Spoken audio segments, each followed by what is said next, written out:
Welcome back to the Deep Dive. We're taking a really interesting stack of sources today, all focused on, well, one of the biggest couples in music and sports. And we're going beyond just the headlines, really digging into the logistics.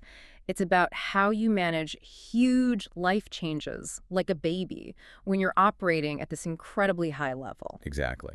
We are talking, of course, about Cardi B and Patriots wide receiver Stefon Diggs. And the big reveal, confirming all that speculation, is that yes, they are expecting a baby boy. hmm And it's not just, happy news. It's actually, when you look closely, a fascinating case study in timing and controlling the story. Right. So the key thing here, the source nugget, is how we found out. It wasn't a leak. It wasn't an accidental photo. No, the confirmation came straight from Stefon Diggs. Mhm. And where? At the 2025 CFDA Fashion Awards. The Council of Fashion Designers of America Awards. That's a choice. It's a very specific choice. High fashion, high status, very controlled media environment. They deliberately took it out of the usual gossip cycle. That's smart PR. And you Yeah. could apparently see Diggs was just beaming. The sources caught him talking about plans for his son already. Oh, yeah, he was quoted saying, it's a boy. That's enough for me. I can't wait to make him do push-ups and sit-ups and run around. Wow. Straight into the athlete training mindset, even before the baby arrives. It's almost like brand synergy, isn't it? Confirming the baby news while reinforcing his own identity as this high-performance athlete, which really leads us right into this whole idea of managing the public story. Okay, yeah, let's unpack the timing then. Bingo. Because it wasn't that long ago Cardi B was sounding, well, pretty fed up with all the rumors. Exactly. She was getting frustrated. We know she likes to control her own narrative, and everyone was trying to guess, trying to get the scoop before she was ready. I remember she talked about it on CBS Mornings with Gayle King. Said something about the pressure, photographers always waiting. That's right. She basically said, can I just say it on my own time? I'm not hiding. She wanted agency. Okay, so if she wanted control and her own timing, why reveal the gender at the CFDA Awards? That's like peak public exposure. Seems kind of contradictory. Well, I think it's about the kind of exposure. It's the difference between privacy and control, right? A leak feels invasive announcing it there at that event.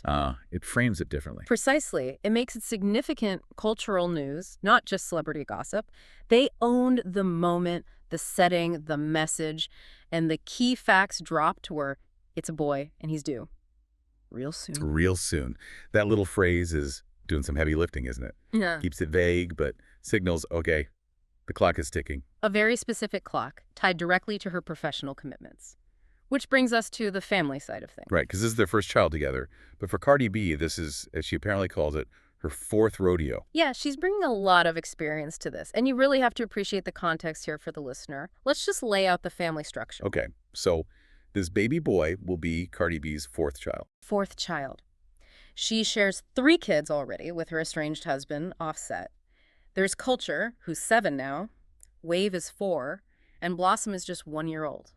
So, wow, by early 2025, that's 4 kids under 7. Think about the logistics of that. Just managing 4 young children, period. Now add being one of the biggest music stars on the planet. That's a lot. So what does that fourth rodeo experience actually give her, practically speaking? Well, it's institutional knowledge, isn't it? When she mentioned her 3rd pregnancy was so easy and she's hoping for the same, it's not just wishful thinking. She knows her body's recovery time. Exactly. She knows the drill. She understands how to plan for it, probably how to build certain requirements into her contracts, how to manage expectations. She's done this before, recently. So it's like applying that personal learned experience directly to managing her career around it. Yeah. Minimizing the unknowns. That's the aha moment, I think. But okay, we have to talk about the schedule now, because this is where real soon starts to sound, well, intense. This is where the business side really kicks in. 2 massive projects hanging in the balance around this due date. Huge projects. Commitment number 1, her sophomore album, Am I the Drama? Which is the follow-up to Invasion of Privacy, a massive, Grammy-winning, culture-defining debut. The pressure for this second album is already sky high. And look at that title, Am I the Drama? It leans right into her public image, the whole album rollout, the marketing. It needs her to be fully present, physically engaged. So confirming the baby boy fits right into that whole narrative she's building for the album launch. It's all integrated. Completely. But then there's the tour, the Little Miss Drama tour, and she's apparently been very clear.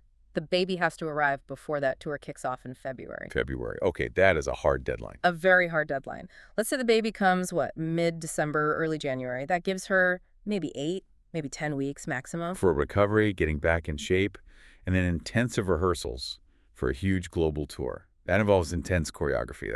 It's incredibly tight, almost unprecedented for that kind of physical demand. You can't just postpone a stadium tour easily, right? No. The economics, the contracts. So how is she planning to pull this off? Did the sources give any clues? They did, and it really highlights her extreme dedication. The plan isn't rest and recovery in the traditional sense. No.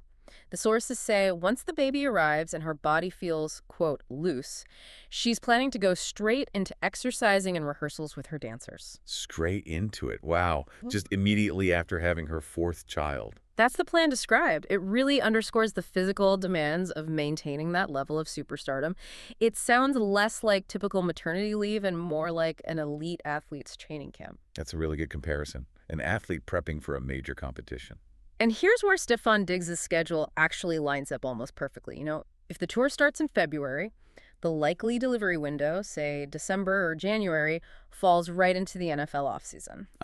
So he's not playing games every week. Yeah. Not traveling constantly. Exactly. He'll still be training, obviously, but it's not the intense in-season grind. It potentially frees him up for maximum support right when she needs it most for that intense physical ramp-up. That's not just luck. That feels like strategic alignment, turning a potential conflict into a joint plan. I think for couples at this level, family planning has to be integrated with their professional calendars. You're aligning album releases, tour dates, NFL seasons, even thinking about insurance windows for tours, probably. It really shows there's just no slack. Professionally at that level, her planning to jump straight back into rehearsals, that's intense commitment. It really is. So, okay, bringing it back to the listener, what does all this mean? It means 2025 is stacking up to be Cardi B's biggest, most logistically complex year ever. Yeah, you've got the massive sophomore album, Am I the Drama? Right. The huge tour launching in February, and a new baby boy arriving right before it all kicks off. It's a real high-wire act. And it shines a light on the pressures, maybe especially on high-achieving women in these demanding fields. She's building her family, which is clearly important to her, but facing this immovable commercial deadline that dictates her physical recovery, that's unique pressure.